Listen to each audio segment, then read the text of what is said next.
टाटो बच्चों अस्सलाम वालेकुम वरहमतुल्लाहि वबरकातुहू। 8वीं जमात बापत छुस बह कश्र ज़बान हुंद सबक नस्त फुफज अमुक ब्याख सबक हेत तह ब्रोट कन हाजिर। बह पर सबक येले वुठन मथन सुम बह अनमत बेट्योस न तो गो अकिस खोजस निश दोपनस खोज सूब शोठ रटतन तलबस खदमथा कर हे। खोजन दोपुस मे छु मोहनियो जरूरत मगर मे गछ सो मोहनियो आसुन यमिस न जां चख खस। यमि सात चख खसस तमि सात चटस बह नस नबन दोपुस मे हज छु यह शरत मंजूर।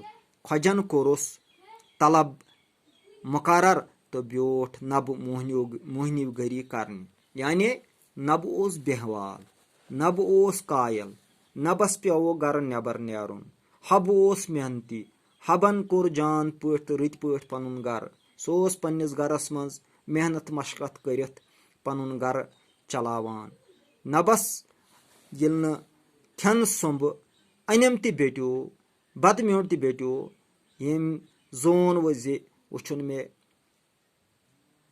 मुजूरी मशकत करने बगैर कह चार तो यह गो अकिस खोजस निश। तो खोजन थो न शरत जे बह रटत मोहनियो गर मुजूरी नौकरज करने बाबत मगर अगर जह शरारत खोत बह निम टित नस नब ओस मजबूर अमिस ओस नो बे कह चार अमे बगैर यह शरत मानने बगैर मगर ओस युस यह कायल आसान छु यह छु आसान बेकल तो शिकस लत दि अमिस छुन पन्न करतूतन हंदे नतीजुक एहसास आसान कह त। यह अजुक सबक बह कर सबकस मुतलक कह सवाल यम सह सबक वार सेतस पे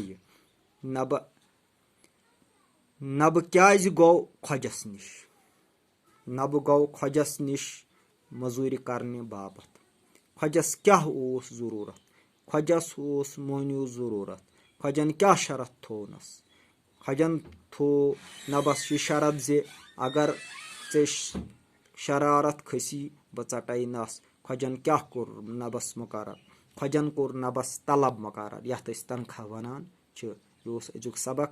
उम्मीद कि तुह दियो सबकस परनस लेखनस कुन तवज्जो गर बिहित तुलियो यथ लॉकडाउनस मज गरस मज रोजनस फायदे। वसलाम।